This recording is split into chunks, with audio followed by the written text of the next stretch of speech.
నమస్తే, నేను మీ కుప్ప పద్మిని. ఇన్నాళ్ళు మీ సపోర్ట్ ని నాకు అందిస్తూ, మీ ప్రేమని నాకు అందిస్తున్న ప్రతి ఒక్కరికి కృతజ్ఞతలు.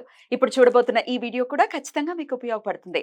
లైక్, షేర్ అండ్ సబ్స్క్రైబ్ చేసి మీ ఇష్టాన్ని అలాగే మీ సపోర్ట్ ని నాకు అందించండి. అలాగే ఈ వీడియో పట్ల మీ అభిప్రాయాన్ని కమెంట్ సెక్షన్ లో కమెంట్ చేసి నాకు తెలియజేయండి. నమస్తే, వెల్కమ్ టు అవర్ ఛానల్. నేను పద్మిని. ప్రస్తుతంతో పాటు ఒక కొత్త గెస్ట్ ఉన్నారు, అనుపమ అడుప గారు. ఆవిడ ఒక astrologer, tarot card reader and crystal healer. మరి మాట్లాడదామా? అనుపమ గారు నమస్తే అండి. నమస్తే పద్మిని. అనుపమ గారు, అటు ఆస్ట్రాలజీ ప్రకారం అలాగే టారో కార్డ్ రీడింగ్ ప్రకారం కూడా ద్వాదశ రాశులకి గురువు ఇచ్చేటటువంటి రిజల్ట్స్ ని చాలా బ్యూటిఫుల్ గా ఎక్స్ప్లెయిన్ చేస్తూ ఉన్నారు. ఆల్రెడీ మేషరాశి గురించి మాట్లాడుకున్నాము. ఇక ఇప్పుడు వృషభ రాశి జన్మలోకి వచ్చేసారు గురువు గారు. ఎలాంటి రిజల్ట్స్ ఇవ్వబోతున్నారు గురువు వృషభ రాశి వారికి? వృషభ రాశి వాళ్ళకి అష్టమాధిపతి, లాభాధిపతి గురువు గారు లగ్నంలోకి రావడం అన్నమాట. వృషభ రాశి లగ్నం అని తీసుకున్నా, చంద్రరాశి తీసుకున్నా అక్కడే వస్తారు కాబట్టి రాశి అయినా పర్వాలేదు, లగ్నం అయినా పర్వాలేదు, చూసుకోవచ్చు. ఇక్కడ ఏమవుతుందంటే వీళ్ళకి వృషభ రాశి చంద్రుడికి ఎగ్జాల్టేషన్ సైన్ అండ్ అందులో అంటే ఉచ్చ పొందుతాడు అక్కడ. అండ్ శుక్రుడు ఏంటంటే దైత్య గురు కాబట్టి ఆయన రూల్ చేస్తారు. సో ఒక గురువు ఇంట్లోకి ఇంకొక గురువు వస్తారనమాట టెక్నికల్ గా చెప్పాలి అంటే. మరి ఇద్దరికి పడదు అది ఇది అని అంటారు కదా, మీరు ఎలా చూస్తారు? అంటే ఎనిమిటీ కొద్దిగా ఉంటుంది. గురువు గారు ఏంటంటే చాలా రిచువలిస్టిక్ గా ఉంటారు కాబట్టి కొద్దిగా స్ట్రైట్ ఫార్వర్డ్ పద్ధతి అలా ఉంటారు కాబట్టి ఇక్కడ శుక్రుడు ఏంటంటే కొద్దిగా లెఫ్ట్ హ్యాండ్ తంత్ర ఇవన్నీ అంటే పాజిటివ్ అండ్ డార్క్ అకల్ట్ కూడా మనకి శుక్రుడు ఇచ్చే పాసిబిలిటీస్ ఉంటాయి కాబట్టి ఇక్కడ రెండు ఎనర్జీస్ బ్లెండ్ అవుతాయి అన్నమాట. గురువు గారి ఎనర్జీస్, శుక్రుడి గారి ఎనర్జీస్ రెండు బ్లెండ్ అవుతాయి. అష్టమాధిపతి అయి లగ్నంలోకి రావడం ఏంటి అంటే ఇక్కడ వీళ్ళు కొద్దిగా ప్రాక్టికల్ ఎక్కువ అయిపోతారు. ఇప్పుడు గురువుగారు ఎంట్రీ వల్ల ఆల్రెడీ వీళ్ళు వృషభ రాశి వాళ్ళు కొద్దిపాటి ప్రాక్టికల్ గా ఉంటారు. కాకపోతే గురువుగారు ఎంటర్ అవ్వడం తోటి ఇంకా కొద్దిపాటి ప్రాక్టికాలిటీ వచ్చి తెలియని సబ్జెక్ట్స్ అంటే గుప్త విద్యలను ఏదైతే అంటూ ఉంటారో ఆ గుప్త విద్యల పైన కొద్దిగా అవగాహన తెలుసుకోవాలి అనే ఒక ఆలోచన వీళ్ళకి క్యూరియాసిటీ లాగా వస్తుంది అనమాట. లాభాధిపతి కూడా అవుతారు కాబట్టి ఇక్కడ వచ్చిన నాలెడ్జ్ ని క్రియేటివిటీ యూజ్ చేసి దాన్ని ప్రొఫెషన్ లోకి ఇన్క్లూడ్ చేసుకుంటే వీళ్ళకి బోల్డ్ అంత ఇన్కమ్ గెయిన్స్ ఉంటాయి.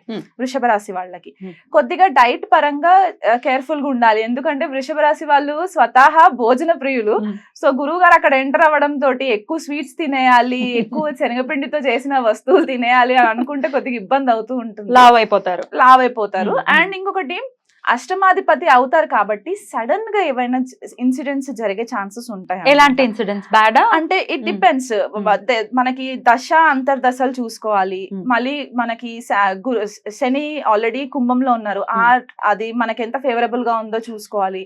రాహు కూడా అక్కడ మీనంలో ఉన్నారు. ఇవన్నీ మనము ఓవరాల్ గా చూసుకున్నప్పుడు ఒక అంచనా వేయచ్చు అనమాట, బ్యాడా గుడ్డా అనేది. బట్ ఓవరాల్ గా గురువే ఉంటారు కాబట్టి ఒక ప్రాపర్ స్ట్రక్చర్డ్ ఓరియంటెడ్ గా మనకి తీసుకెళ్ళడానికి హెల్ప్ అవుతుంది. కాకపోతే కొద్దిపాటి ఇనీషియల్ ఫేజెస్ లో కొద్దిగా ఇబ్బందులు పెట్టచ్చు. అంటే ఫర్ ఎగ్జాంపుల్ డబ్బుకి సంబంధించి ఇది వరకు గనక లావిష్ గా స్పెండ్ చేసే అలవాట్లు ఏవైనా ఉండుంటే గనక ఒకలాంటి స్ట్రిక్ట్ టీచర్ ఎన్వైరన్మెంట్ తీసుకొచ్చేస్తారు అనమాట గురువు గారు. సో దాని వల్ల ఏమవుతుందంటే స్టార్టింగ్ లో కొద్దిగా ఇబ్బందులు పెట్టినా మనకు దాని నుంచి ఒక లెసన్ వస్తుంది అనమాట. డబ్బుని వృధాగా ఖర్చు పెట్టకుండా కొద్దిగా కేర్ఫుల్ గా హ్యాండిల్ చేసుకోవాలి అన్న ఒక ఆలోచన వస్తుంది. సో ఈ సడన్ ఈవెంట్స్ అట్లా వస్తూ ఉంటాయి అనమాట మనకి తెలియకుండా. సో అదొకటి మనము చూసుకోవచ్చు. తన లగ్నంలో ఉండి అంటే లగ్నం ఇన్ ద సెన్స్ వృషభ రాశిలో ఉండి పంచమాన్ని చూస్తారు కాబట్టి పిల్లలకి సంబంధించిన కూడా మనకి పిల్లలు కాని వాళ్ళకి ఇది వరకు ఏదైనా ప్రాబ్లమ్స్ ఉన్న వాళ్ళకి ఏవైనా ఉంటే వాళ్ళకి పిల్లలకి సంబంధించి ఇష్యూస్ కూడా రెజల్యూషన్ వచ్చే ఛాన్సెస్ ఉంటాయి. కెరియర్ పరంగా చూసుకుంటే లాభాధిపతి అష్టమాధిపతి లగ్నంలో ఉండడం వల్ల ఏమవుతుందంటే కొత్త స్కిల్ ఏదైనా నేర్చుకోవడానికి వీళ్ళకి ఆపర్చునిటీస్ వస్తాయి అన్నమాట. ఆ ఆపర్చునిటీని బట్టి వాళ్ళు కెరియర్ ని ముందుకు తీసుకెళ్ళడానికి వాళ్ళకి చాలా హెల్ప్ అవుతూ ఉంటాయి. సో ఈ ఎనర్జీస్ అన్ని కూడా ఒకేలాగా సంవత్సరం పొడుగు ఉంటుందా అంటే నక్షత్రాలు మారుతూ ఉంటాయి కాబట్టి మనకి కృతికలో ఒకలాగా, రోహిణిలో ఇంకోలాగా, మృగశిరలో ఇంకోలాగా ఉంటాయి కాబట్టి ఓవరాల్ బ్లెండెడ్ ఆఫ్ ఎనర్జీస్ మనము చూసుకోవడానికి కనబడుతూ ఉంటుంది. బట్ టారస్ వాళ్ళకి కూడా చాలా మంచి పీరియడ్ ఇది. లగ్నంలోకి గురువు రావడము అది 12 ఇయర్స్ తర్వాత రావడం అవును. అనేది వాళ్ళకి ఒక లైఫ్ చేంజింగ్ అన్నమాట. Hmm. కొంతమందికి థర్డ్ ట్రాన్సిట్ అవ్వచ్చు, Hmm. కొంతమందికి సెకండ్ ట్రాన్సిట్ అవ్వచ్చు, ఇలా ఉంటుంది మనకి చూసుకుంటే. Hmm. సో ఓవరాల్ గా వాళ్ళకి చాలా బాగుంటుంది టారస్ వాళ్ళకి కూడా. బ్యూటిఫుల్ అయితే చాలా హ్యాపీగానే వెల్కమ్ చేయొచ్చు వృషభ రాశి వారు కూడా గురువు గారిని. Yes. రైట్. అయితే గురువు యొక్క అనుగ్రహం పరిపూర్ణంగా పొందటం కోసం ఇంకేమైనా పరిహారాలు చేసుకోవాల్సి ఉంటుందా? ఎవరికైనా సరే గురు ట్రాన్సిట్ మొత్తం ఈ సంవత్సరం అంతా కూడా లక్ష్మీ ఆరాధన చేసుకోవాలండి. ఆవు నెయ్యితో దీపం పెట్టడము, నవగ్రహ టెంపుల్లో గురువు గారి దగ్గర ఆవు నెయ్యి దీపం పెట్టడము, స్వీట్స్ ఎల్లో కలర్ స్వీట్స్ పంచి పెట్టడము, ఆరెంజెస్ సీజనల్ ఆరెంజెస్ ఒకవేళ ఉంటే మనకు ఆరెంజెస్ సంత్రాపండు పంచి పెట్టడము, చిన్న పిల్లలకి వాళ్ళకి ఏదైనా 12 ఇయర్స్ లోపు పిల్లలకి వాళ్ళకి ఏదైనా కొని పెట్టడము, పుస్తకాలు కొని పెట్టడము, ఇలాంటివి దానాలు ఏమైనా చేసుకోవాలనుకుంటే చేసుకోవచ్చు.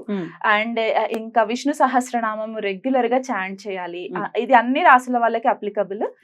స్టార్టింగ్ మనకి May 1st నుంచి నెక్స్ట్ ఇయర్ వరకు కూడా పొద్దున సాయంకాలం 2 times మనము విష్ణు సహస్రనామం చాంటింగ్ చేసుకుంటే కూడా చాలా బాగుంటుంది. బ్యూటిఫుల్.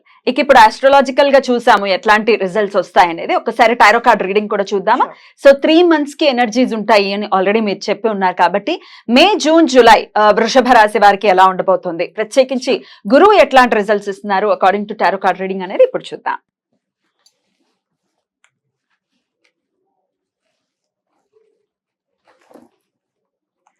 ఓకే, ఇక్కడ ఏంటి అంటే కొద్దిగా వీళ్ళకి బిగినింగ్ లో కొద్దిగా కాన్ఫ్లిక్టింగ్ ఎనర్జీస్ అన్నమాట. చెప్పాను కదా గురువు గారు కృతికాలోకి వెళ్తారు కాబట్టి ఆల్రెడీ వృషభ రాశి వాళ్ళు కొద్దిగా స్టబన్ నేచర్ కూడా ఉంటుంది వీళ్ళకి. అంటే కొద్దిగా మొండి వైఖరి అన్నమాట.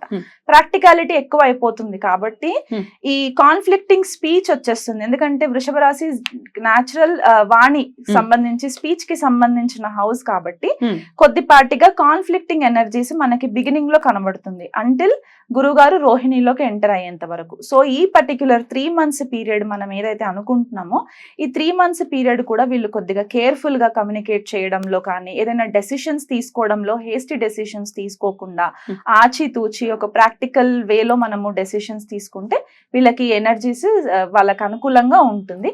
బట్ కొద్దిపాటి కేర్ఫుల్నెస్ మాత్రం ఉండాలి. డబ్బు అనవసరంగా ఖర్చు పెట్టద్దు. ఎందుకంటే ఏదో ఒక మాయలోకి వచ్చేసి డబ్బు ఖర్చు పెట్టడం వల్ల వీళ్ళు ఫైనాన్షియల్ క్రంచెస్ లోకి వెళ్లే సిచ్యువేషన్స్ కూడా ఉన్నాయి కాబట్టి దానికోసం ఈ చిన్న అడ్వైస్ అన్నమాట.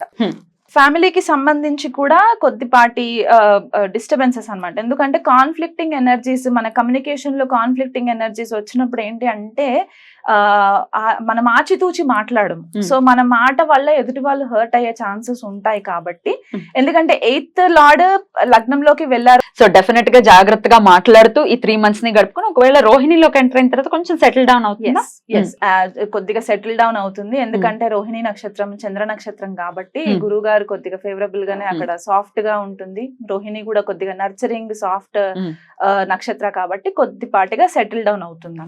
బ్యూటిఫుల్. అప్పటి వరకు జాగ్రత్తగా ఉంటూ ఈ వృషభ రాశి వారికి కూడా మంచి రిజల్ట్స్ నే ఇస్తోంది ఈ ఇయర్ కాబట్టి చాలా హ్యాపీగా ఈ ఇయర్ ని డీల్ చేద్దాము. రైట్. ఇక నెక్స్ట్ ఎపిసోడ్ లో మిథున రాశి గురించి మాట్లాడుకుందాం. అనుపమ గారు, thank you so much for the predictions. నమస్తే. నమస్తే అండి. Thank you.